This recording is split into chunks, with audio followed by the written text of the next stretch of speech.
Hi guys, and welcome back to another video Game with Powers. I'm Jake. In today's video, I'll be showing you guys an in-depth look in how to play the board game Bedeville Carnival, coming to you from Loodo Ninjas. We are back, guys. Look, we came down with something. I don't know what it was. It was the cold, flu, whatever, but something took me and both Sierra out for almost a whole week, and so I'm glad to be able to come back. You can probably still hear a little bit of congestion in my voice, so I do apologize for that. But we are happy to get back to rolling in the new year with some new content. Got a lot of cool things we hope to bring you guys in the year 2024, and hope you guys continue to support us and help us grow as well. But today, like I said, we're going to be taking an in-depth look. I'm showing you guys how to play Bedeville Carnival. Moving forward, you guys might have already noticed, but for any game that does not have a solo mode, we're going to be doing this in-depth look in how to play of that game. And then for any game, of course, that does have a solo mode, I will be showcasing that solo mode of that game as a playthrough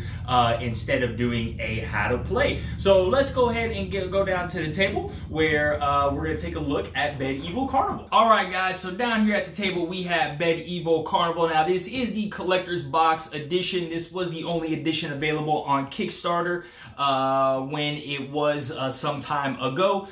Fear not and have fun. All right, so Bedeville Carnival is basically a resource management type game, a little bit, where you're going to be playing a zombie and you're going to be going around trying to go to these different attractions here, but you got to look out for Mr. Carl here. So here is the rule book that we got, and then these are all of the extra components that are coming in this collector's box edition. All right, so let's go ahead and take a look at the box itself here and kind of how I have everything stored. They have some really good storage. Ooh, we got some joy markers here trying to escape. They actually have really good storage here, putting everything together. You know, this is the game board. These are all the main components, and then you have these cool little 3D coffins that come with the game. Let's go ahead and dive right into the setup here. So of course you're gonna go ahead and take the board out on the table, and they have this cool little backdrop here on the back with some of the characters, and we'll go ahead and flip it over on front. Now for the sake of the playthrough, I think what I'm going to do is shift the board just like this, so we'll have cards around here, and then of course I'll go ahead and zoom the camera out as I'm setting everything up so you guys can kind of see the whole picture. This game does surprisingly take up a good amount of space on the table. So we got the game board out. All right, the next thing we're going to go ahead and do is take this little top off, and we will go ahead and take these player screens out really quickly. So each player is really, what you want to do is go ahead and get the color that they represent. So they'll take one of these player screens, they'll take one of these cool little coffin boxes and set that in front of them, and then what they're going to do here is you will go ahead and select a character. All right, so they got a bunch of different characters here in the game, and each character is going to have their own individual powers. Now, so most of them have two, and these are all passive abilities or things that you can do throughout your turn. So let's just take a look at some of these characters here. We got Melville, we have Cindy, we have Penny, we have Johnny, we have Bartłomiej, we have the Black Lotus, we have Clay, we have Monday, we have Albert, we have Heidi, we have Mama Rose, we have Bill, we have Pablo, and we have Howard. All right, so I'm going to show you what a two-player game would look like. So let me go ahead and shuffle this deck up real quick, and then let's go ahead and draw two players. All right, so we have Penny and Cindy out here, okay? So we'll take a look at Penny and just show you what some of these abilities will look like. So hers is make a noise. So when passing a attraction occupied by another player or Carl, we can add one noise and one joy marker of any color to that location. Cuddling, during movement, you can pay one pink joy marker to enter an attraction location occupied by another player, gain 1 joy marker and add 1 noise. Normally, if you are caught together, only your opponent has to discard a joy marker. Interesting. All right, so that's what we got for Penny. I'll go ahead and put these 2 over here to the side for right now. So once each player has taken their player screen, so we'll go red and yellow. On these player screen, guys, they're going to have here, it's going to be a player turn. Right here, you have all the icons in the game, and then they have this cool little thing now. The player screen is meant to go ahead and shield these joy markers that you're going to get, kind of just like that. But what's interesting enough for me is, let me go ahead and pull the box back out, is they have these 3D cool little coffins which can house all these joy markers in here like this. So when I play the game, and me and Sierra play the game, we just put all of our joy markers here in these little 3D coffins to hide them from the players, okay? But you'll take your 3D coffins, you'll take your player screens, and then you'll go into the box and you'll go ahead and select your characters. While I'm also here in this box, I'm going to grab Mr. Carl as well. So they have acrylic standees. And look at that, 2 right on the bottom. We got Penny and we have Cindy. The production value here of this game is actually pretty phenomenal. With everything being acrylic standees, you can see all of them. So there's Mr. Carl we need. There's Mr. Fleabag. The storage solutions to this game are excellent as well. Everything has a spot. Everything fits nice and snug, even with being sleeved as well. And so that works really well. Then you'll go ahead and take 4 little bottom clips here. And that way you can have all of your characters standing up. You'll take all these standees, just put them over to the side for now. The next thing you're going to want to do is get all the tokens out. So all these joy markers, just go ahead and dump them right there in the middle of the table. You'll get all these noise markers here and dump them out in the middle of the table, just like that. All right, you will go ahead, and now we're actually going to go into the setup of the actual game itself. So you're going to want to take all of the attraction cards here, and you're going to want to look for the ticket to ride, okay? Ticket to ride is going to be right here. So you're going to take that to the side, remove that for a sec, and you're going to go ahead and shuffle all these decks of the cards, all right? The ticket to ride card is going to go right into the slot that has Mr. Carl over here. Which is going to be right down here or wherever you have the board position. But whatever spot that has the hat in the arrow, that's where this ticket to ride is going to go. So you're going to go ahead and slide that into that slot. You're going to take Mr. Carl and set him on there, and you're going to have his arrow right here facing the direction of that the arrow is facing. You're going to take Mr. Fleabag.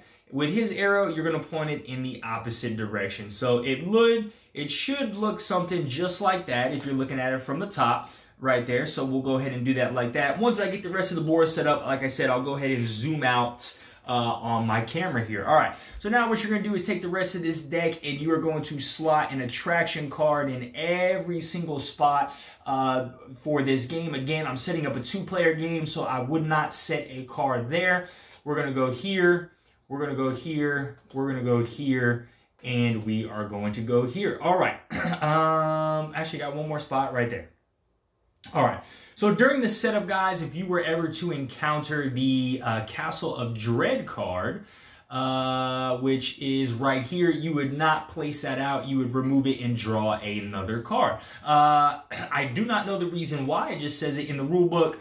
If you encounter that card, go ahead and remove it. All right, so now what I'm going to do is take this deck. You'll just set it over to the side. Then what we're going to do is take all of the souvenir cards right here. We'll go ahead and give them a nice little shuffle, and then you're going to place 2 souvenir cards under every single attraction that you have out there. So I typically do them one at a time. For purposes here, for speed purposes, we're just going to put 2 right out. Then what we're going to do after that is we are going to organize all of these souvenirs and make sure the lowest souvenir is on top and the highest souvenir is on the bottom, and I need 1, 2 more, just like that. You'll take the rest of the stack, set it over to the side as well next to your attractions. So we'll start up here. So we got 3, 5, that's good. We got 8, 8, that's good. We got 3, 8, we had 8, 3, we need 3, 8. We need 3, 8 here. We need 3, 8 just like that. We need 3, 8, that's perfect. 5, 5 is good. If they're tied, what they tell you to do is just randomly shuffle and pick one. All right. And then we have a 3, 5. And we got a 3, 5. Now, okay, the next thing we're going to do is we're going to go ahead and take these metal coins that are in here. So there should be 8 metal coins from this box. Should be 8 metal coins from this box if I can get these metal coins out. There we go. So we're going to take these 8 metal coins. We're going to take the 2 bronze ones, which is a Mr. Carl and a Mr. Fleabag, drop them in the bag. And then the other 6, we are going to just randomly stick in our hand here and shuffle them up and just drop 3 out. All right, so we got 3. The rest of these coins you won't need. You'll go ahead and place them in the bag unless you are playing with the character Monday.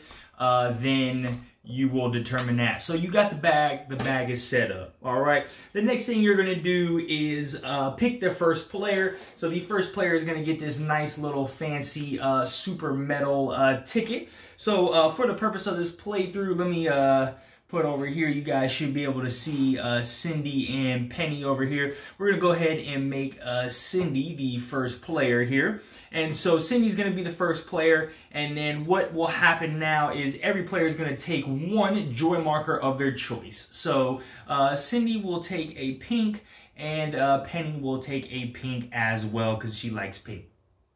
So now you guys are going to get your places around the board. So you'll see here that there's little meeples. So we got a 1 meeple there, 2 meeple there, 3 meeple there, and a 4 meeple there. So in their respective game, that's where those players are going to start. So Miss Cindy is the first player. She's going to start right here. And then Penny is going to start in the 2 spot, which is going to be right here at the Forget Me Not. And then the final thing we're going to do is go ahead and place noise markers on the attraction cards that are unoccupied, okay? So let's take a look at an attraction card really quickly. So at the attraction card, it's going to have the art of the card as a main portion of that. It's going to have the name of the card right here. Below the name is going to be the ability or the effect of that card. And in the bottom right-hand corner, then there's going to be a number. That's how much noise this card generates when you visit that attraction.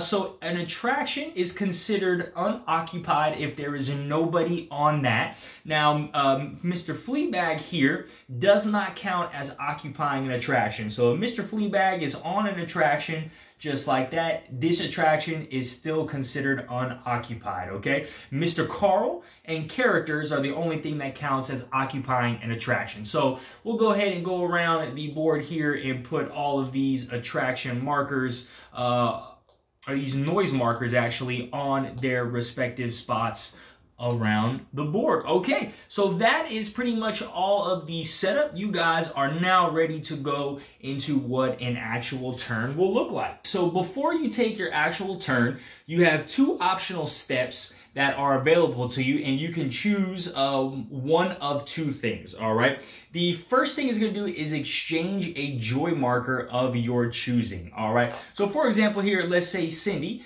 she can trade this blue in for a yellow, all right? Now you're only allowed to exchange 1 joy marker, all right? And it can be for any other color of your choosing, simple as that. The other option available to you is buying a souvenir, okay? So you are able to buy any souvenir that is directly below the attraction you are visiting, or an attraction that is adjacent to the one you are visiting. So in this scenario right here, Cindy could buy, if she had the required resources, these ice cream cones for 2 yellows. Now you are able to buy as many souvenirs on your turn as you are able to afford. So she could buy these 2 ice cream cones, and then if she had a a yellow, a blue, and any other color joy marker, she would be able to buy those creepy looking keychains, okay? Those are souvenirs underneath you. If you want to buy a souvenir that is adjacent to you, then you need to pay 1 extra joy marker of any color. So if she wanted these donuts, she need to spend a yellow, a pink, and then any other color of her choosing. Again, she's able to buy as many souvenirs as she is able to afford on that turn. So those are the 2 optional steps that are available to you prior to actually taking your turn, and you can choose one of those optional steps to do. Okay, so now let's go into your actual turn and the 4 steps that you are going to perform during your turn. These steps are all mandatory and they must be done in sequential order. So the first thing we're going to do is visit another attraction. You are not allowed to stay at that same attraction because obviously you made a bunch of noise and Mr. Carl is going to be upset and he's going to come and find you at that location. So you need to move to another location. So the rules here are you must visit the first unoccupied location either to your left, your right, or across from you. So in this scenario, Cindy has the option of either visiting the Claw, the Mine of Doom, or the Rib Breaker, okay? Now, there could be a scenario sometimes where you're gonna be forced to choose a location. So for example, let's say Mr. Carl here and Penny were at this, so there is no unoccupied location to her left and right, so she must take the attraction that is directly across from her. In a 4-player game, what is likely to happen sometimes is all 3 of these options get blocked. And so what would happen is you would then get to choose where you wanted to move, and you would just have to skip that person. So, you know, let's say Cindy wanted to go this way, she would skip Penny and go straight directly to there. Let's go with Cindy here. She's gonna go to the Claw, all right? So when you arrive at a attraction, the next thing you're gonna do is gain the joy markers assigned to that attraction. So you'll have these joy markers underneath every single attraction spot. Those are gonna indicate the joy markers that you get to pick from. So here she gets 2 wilds, so any 2 of her choice. So I think she's gonna take a yellow and a pink. All right. The next thing you're going to do is activate the ability on the card. Now, activating these abilities is mandatory unless it is impossible to activate that ability. So here it says swap a souvenir from any booth to a random souvenir from the pool, all right? So here's the entire pool right here. So we're just going to go ahead and draw the top card. And then Cindy, let's say she'll just exchange this one over here. So we have a 5 and she's gone and done that.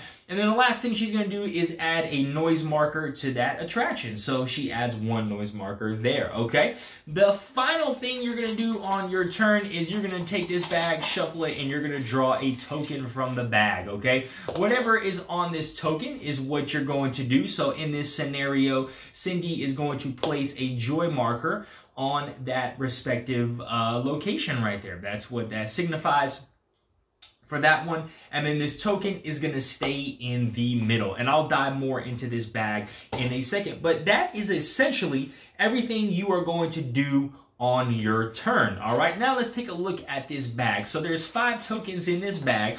Each turn, players are going to pull tokens from the end of this bag until they land on a bronze token that has the hat of Mr. Carl, okay? There's 2 tokens in this bag that will activate 2 of the other characters, Mr. Fleabag and Mr. Carl. And I'll go ahead and start with Mr. Carl here. So once Mr. Carl's token is pulled from the bag, what's going to happen is you're going to take Mr. Carl and he is going to move to the attraction that has the most noise, okay? In the direction that his arrow is facing. So let's say this claw right here had 5 noise on it. He is going to move all the way around the board and he is going to come to the claw, all right? If any character has a standee on that attraction, this standee is going to go away and you're going to put them in your little coffin right there. They have been captured by Mr. Carl for that turn. And then what you're going to do is go ahead and discard all of these noise tokens here. You're going to discard the joy marker and you will discard this attraction from the board, and you're going to replace it with a new attraction from the pile. If you ever need to replace an attraction from the pile and there is none available to you, just go ahead and reshuffle the discard deck, okay? And then you're going to go ahead and flip Mr. Carl the other direction, okay? If there was no character standee on that attraction, you would still follow all the other rules. You would go ahead and discard that attraction card, go ahead and flip Mr. Carl and face the other direction, and go ahead and draw a new one, all right? So that is this Mr. Carl token when he is drawn, all right? When he's also drawn, you will take all the other tokens that are in the bag, and then you'll put them all back in the bag until you have 5 left over, and that's how this bag kind of resets. All right. Moving on to the next one. Well, actually, let me talk about if your character is captured by Mr. Carl, you must give up a joy marker if you have one available. So you get a joy marker, give that up, and then on your next turn, you get to choose what attraction you start at. Now, the real only penalty for this is going to prevent you from buying souvenirs on that next turn when you get captured by Mr. Carl. So you have to constantly be on the lookout for that, because if you're constantly being captured by Mr. Carl, you're not going to have that opportunity to buy any souvenirs. But let's say Cindy is her turn, so she'll choose to go ahead and start at the scary go round. And then that is the location that she will be at for that turn. So you'd activate those ability, gain those markers, and go ahead and put noise markers on there. All right. So the other token in the bag we have is Mr. Fleabag. We have this cat, all right? So Mr. Fleabag is going to activate in 2 different ways. Whenever his token is drawn, or whenever a player lands on the same spot as Mr. Fleabag, he's going to be what is called chased away, all right? If his token is drawn, what he'll do is he is going to move the direction that he is facing, the number of spaces equal to the noise markers on that attraction location, +2. So here, if he was on the scary go round, he would move 2 plus an additional 2. So he's moving 4 spaces around the board in the direction he's facing. So he would go 1, 2, 3, and 4 and land here. And then he would discard, okay, a souvenir from the deck from the top of that, and these souvenirs do not get replaced, okay? So he would discard a souvenir, it gets permanently removed from the game, and then he is going to flip this way. If there are any noise markers that are on this location, you will remove 1 noise marker from that location, all right? The second way he gets activated is if a player lands on a space with Mr. Fleabag. So they land and he gets chased away. The same rules apply. He would go the number of spaces of noise markers +2, so he would go all the way around. And then what's going to happen is him being chased away is technically considered the effect of that attraction. He cancels out and negates the effect of the attraction location. So you will not activate that attraction location. You would just put noise markers and move Mr. Fleabag around. So that is Mr. Fleabag in a nutshell.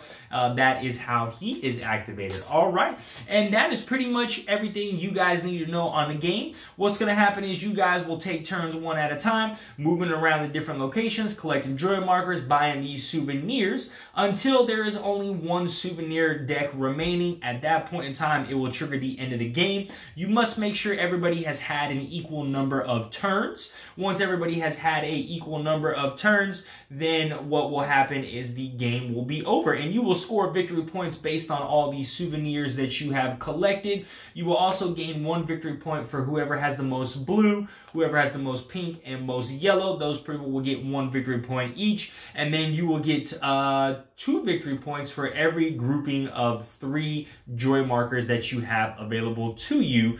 Doesn't matter what the color. So for every 3 joy markers you have, you will get 2 victory points as well. And of course, the player with the most victory points at the end of the game is going to be the winner. All right, so let me go ahead and show you guys really quickly what Cindy's starting over here. Let me show you guys really quickly what a couple turns will look like, and then we'll go ahead and end the video. So Cindy is our first player here, so she is going to go ahead and I'm not going to get into any of her abilities right now, but she's going to go ahead and make her move. So she is going to move to the no way back. All right, so she's going to collect 2 of her choice. So she'll take a yellow and a pink here. All right, and then it says move another character to a nearest unoccupied location. So she's gonna move Penny over to here into the deep. All right, now she's gonna go ahead and put one noise marker on that, and then we're gonna go ahead and draw a token from the bag here. And what does she have? -1. So this means we are gonna subtract one noise marker from that location. All right, then she would pass the bag over to Miss Penny here. So Miss Penny is going to go to the forget-me-not. All right, so she's gonna go ahead and collect 2 blue, and then she's gonna activate this ability. So I'm gonna draw a token from the bag. All right, if I draw Mr. Carl, I lose a joy marker. If anything else, I gain. So I draw Fleabag. So anything else, I will gain a joy marker. We're going to return this to the bag. And so she's going to get another, she's going to get a pink. She needs a yellow. She's going to go ahead and grab a yellow. All right, she's going to go ahead and put 2 noise markers on this forget-me-not. And then she's going to draw a token from the bag here. And we have a +1. So actually, she gets a noise marker. All right, we're going to go back to Miss Cindy here. So Miss Cindy is going to spend a yellow and a pink, and she's going to buy these nasty looking donuts here. And so she'll put that over there to her side.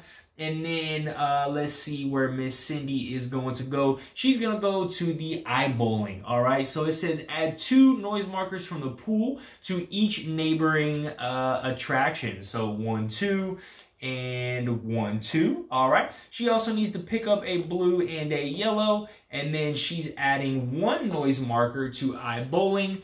And she's going to draw from the bag, and let's see what we got. We have a joy token, all right? Adding a joy token to that location. All right, so we got Miss Penny over here. So I think she's going to spend all 4 of these joy markers, a pink, yellow, blue, and blue, to collect these blade-looking hands here. All right, that gives her 8 victory points. That's the first thing she's going to do.